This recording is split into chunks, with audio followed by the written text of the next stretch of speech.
let's get to the design.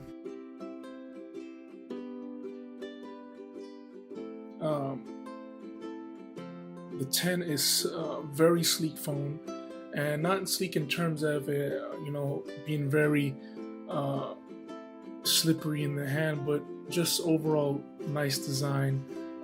This is the reason why I chose to get the iPhone 10, because the previous models, the iPhone 8 all the way down to the 6 pretty much look the same, minus the few aesthetics of the dual camera and the cosmetic antenna bands around it. So taking a look at the 10 again, you have the glass back here that's reminiscent of the iPhone 4 and 4S, great phones by the way, and the band and the steel surrounding here, reminiscent of also the Apple Watch Steel Edition and I believe the first generation iPod.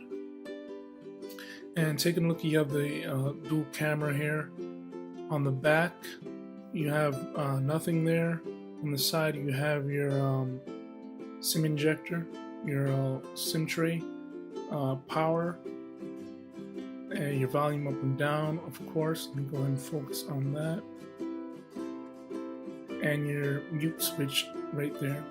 At the bottom, you have your not two speakers. You have your dummy speaker, because you don't have no speaker down there, but you do have your speaker here and another speaker within the earpiece there.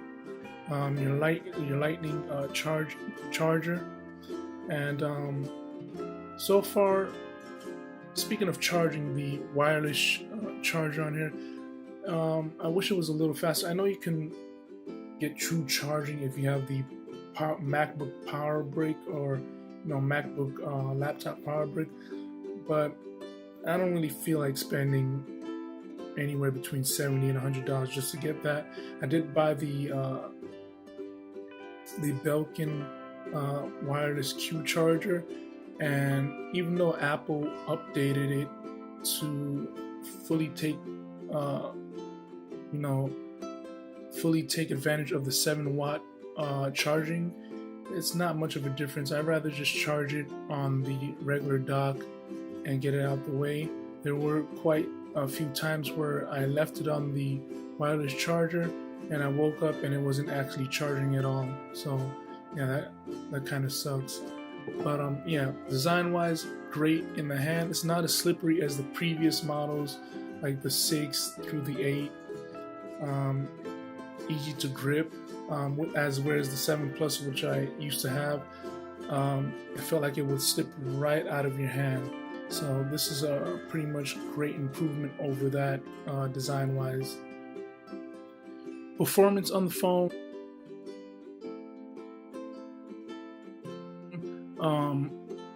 it's pretty good. I mean, when the iOS 11, the first one came out for this, it was kind of buggy. You would see that over the internet as well, all over the forums, that 11.1 was causing some issues, but the new update, which I believe is 11.2.1, let me go ahead and see if I'm correct here. So yeah, this latest version, it fixes most of the hiccups. There are times when I would lock the phone and I would slide up and the notification would show and then fade off, and like this little glitchy situation. But other than that, the phone has ran pretty smooth. As you can see, I have quite a few programs on here. So the more programs you have, of course, it might cause some slowdowns. Let me go ahead into settings and show you how much apps I have on this phone. I do have the 256 gigabyte model. I have 259 videos, 86 songs, 3,601 photos, and 155 apps, which I don't really use a lot of, which, case in point, I need to go ahead and do a little what you call spring cleaning on this phone. But like I said, apps pretty much open up snappy. I've had really no issues other than some apps not updating to take full advantage of the screen. As you can see, I played Clash of Clans and it does not utilize the whole screen like it's supposed to. I don't know why they've taken a while to do that. They had months in advance to prepare for that, but let's see, hopefully in a few months they'll update that app. Like I said, most of the performance issues would come with from the apps that are not fully optimized yet, that haven't been updated in the App Store. Other than that, everything is a-okay. What else?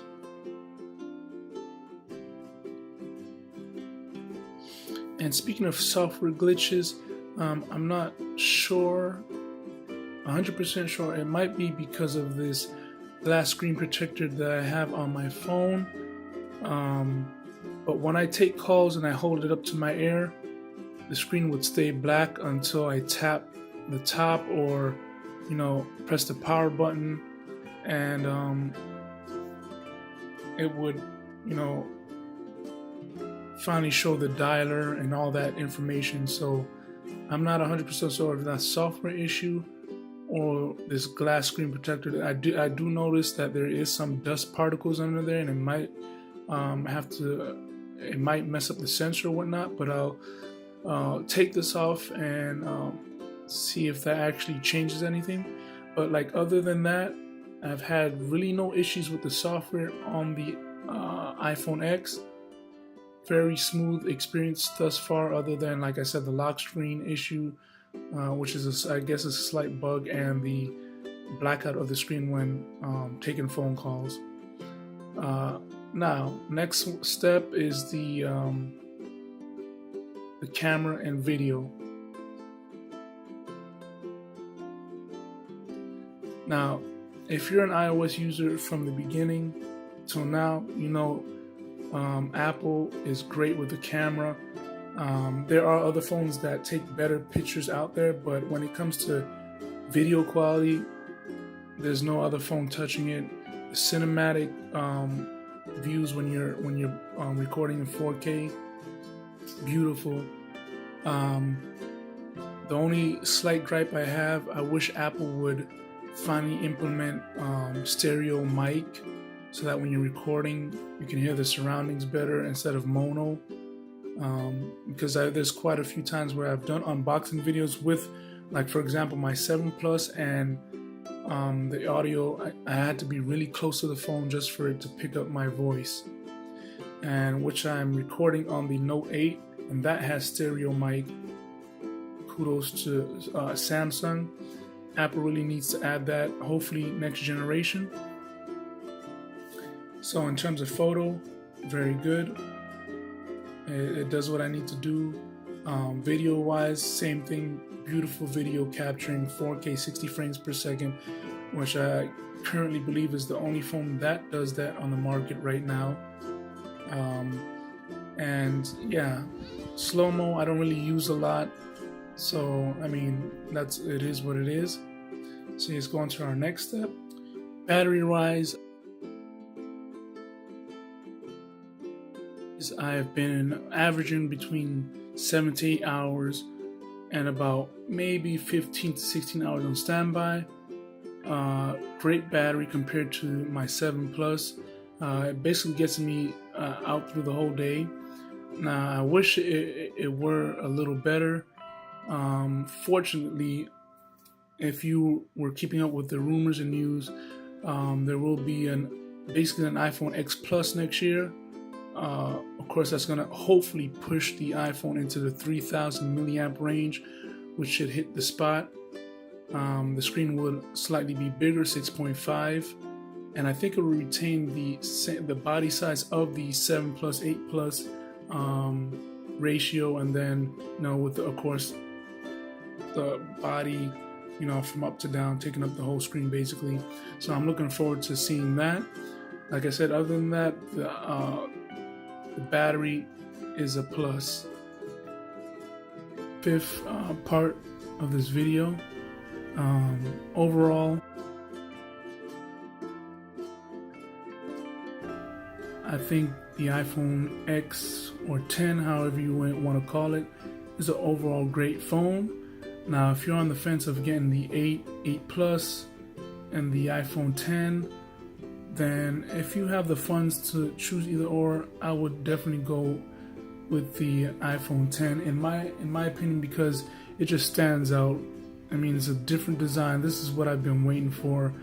I was truly disappointed when they were on stage. They showed the 8, and I was like, really, the same design, just a glass back. And then when they showed the X, you know, I was like, yeah, that's the one. I'm gonna get that. And I mean, it's not too much of a price difference. For me, if you're gonna go from the 8 Plus 256 gigabyte model to the like 64 gigabyte iPhone 10, if you don't need to be taking all those photos, I suggest you stick with that. But if you're gonna do a lot of 4K video shooting and picture taking and all that stuff, selfies, etc., I would recommend the 256 gigabyte model. Now, overall, like I said, I would give this phone probably an 8 out of 10. There's some things I wish Apple would fix, like I said, stereo, mic and recording, slightly bigger battery. I think they could have fit a bigger battery in here. And that's basically it. And yeah, so that's my simple review, guys. Thanks for watching. Like I said, I try to keep this very minimal, very simple, and not too in-depth and all that other stuff, you know. But thanks for watching my review, guys. Give this video a thumbs up. Comment down below on whether you're on the fence of getting the iPhone 10, X, or the 8. And yeah, peace out.